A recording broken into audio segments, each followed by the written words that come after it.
What's up everybody? So yeah, it's been a few weeks since the last video here on the boot job, but in that time we managed to get a new motor, so let's get into it.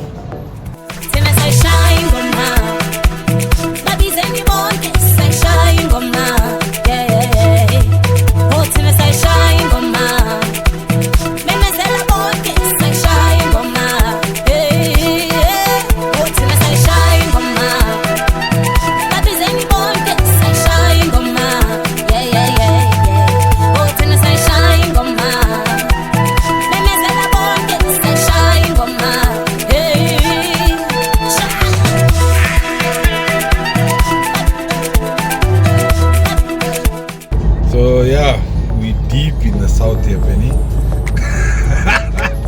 We just went to Boxburg to Oasis Towing, and yeah, shout out to Sean from Oasis Towing. Gave us a pretty sweet deal on a MPS sub assembly. So yeah, we got the block.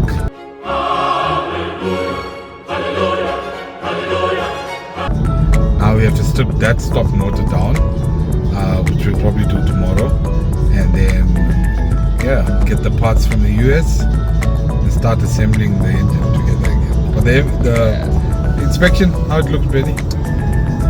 It's a bit rusty, but it looks good. The sleeves look a bit rusted, but yeah, the motor itself looks good. But obviously we're gonna open it up. We'll have to do engineering work on that as well. But yeah, it looks good so far. So you wanna be a player, but your wheels ain't fly.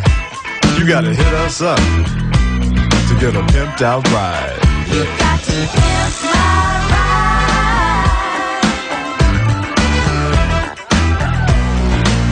Damn right. You got to pimp. But yeah, we managed to get a sub assembly. It came off a Mazda 6 MPS, a 2008 model. So obviously there has a lot of miles, a lot of kilometers on that engine.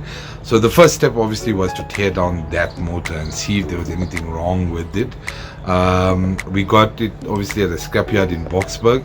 It came off a car that was involved in an accident, and we got it, the sub assembly, at a very good price. So the first thing we noticed was in one of the cylinders it had a scoring burn mark that ate a bit into the cylinder. So it was a concern obviously of whether we'll be able to rebore that cylinder with an oversized piston. The stock size pistons on the MPS is, or the Mazdaspeed, is 87.5, and the oversized is 88. So that was firstly a big concern. The second thing we noticed was that the decking of the top of the block wasn't completely flat.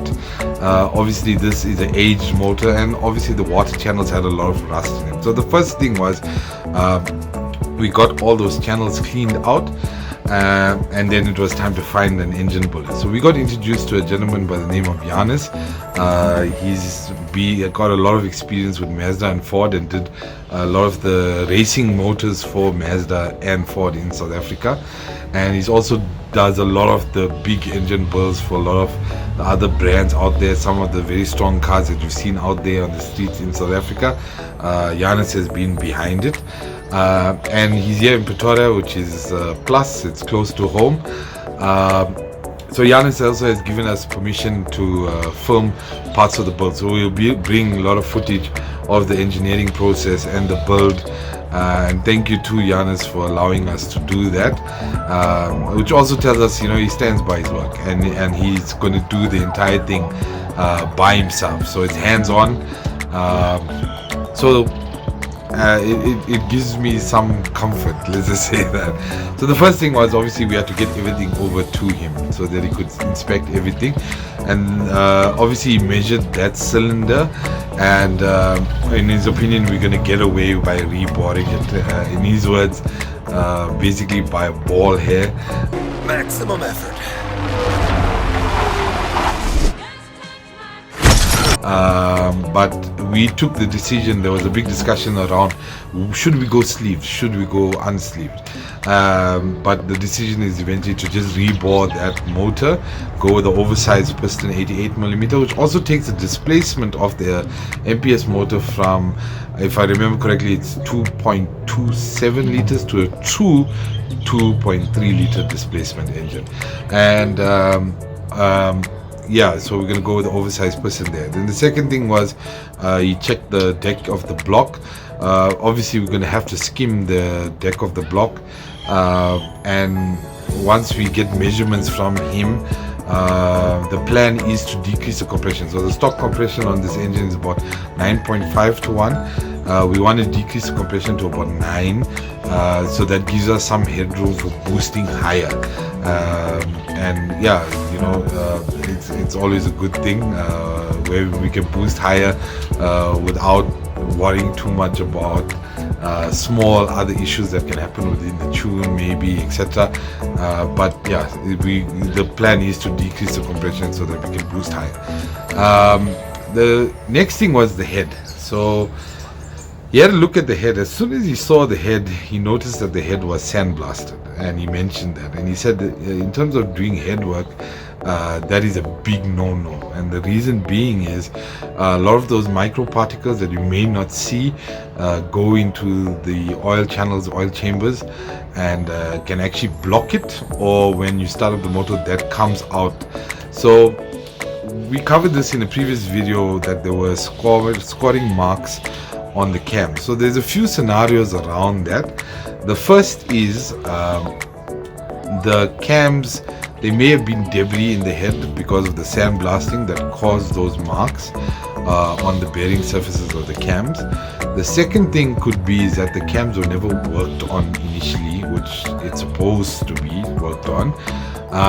And the third scenario is that the cams aren't even from my car, because he says the marks on the cam's bearing surfaces doesn't match the bearing surfaces on the head, which he showed us.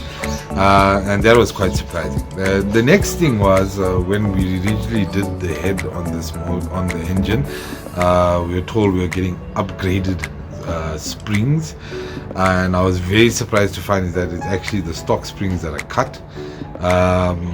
Yeah, as this build goes on, we find more and more things where corners were cut, and you know, you pay for something but obviously it wasn't done, and that's quite frustrating. But anyway, Yanis is going to open up the entire head, check everything, make sure that everything is fine. And the next thing obviously was the crank. The original crank was keyed, but it took some damage obviously from the rod, but Yanis believes we can machine that crank and use that crank again. The cranks on the MPS engines are forged stainless steel, so he says they're extremely strong. But if it's not possible, we do have a new or second-hand crank from this new sub-assembly, which we can then key and put into the engine. So yeah, basically now all that's gonna happen is we're going to wait for all the measurements. We also want to decrease the compression on the engine, obviously to allow it to boost higher. And yeah, comment down in the comment section down below. Let us know what compression should we go for. So the stock is 9.5. Like I said, we're going to take it down to about 9. And also, what's your thoughts on sleeves versus unsleeved? And comment in the comment section down below. We'll look at that and maybe we'll cover that in another episode. So once we have all the measurements, then we'll decide together with Yanis what size parts, what size head gasket, etc., that we can or must get. The rand took a bit of a major hit against the dollar, but once we know what exactly we're going to go for, I'm going to get in contact obviously with JP at Edge Autosport. Always been a big support, and hopefully get those parts at the best price possible, and then get them all the way to South Africa from the US. Yeah, and just make sure you subscribed and like, etc., all our social media handles, and make sure you subscribe to the channel to follow the rest of this build. But yeah, it's exciting now because everything is coming together.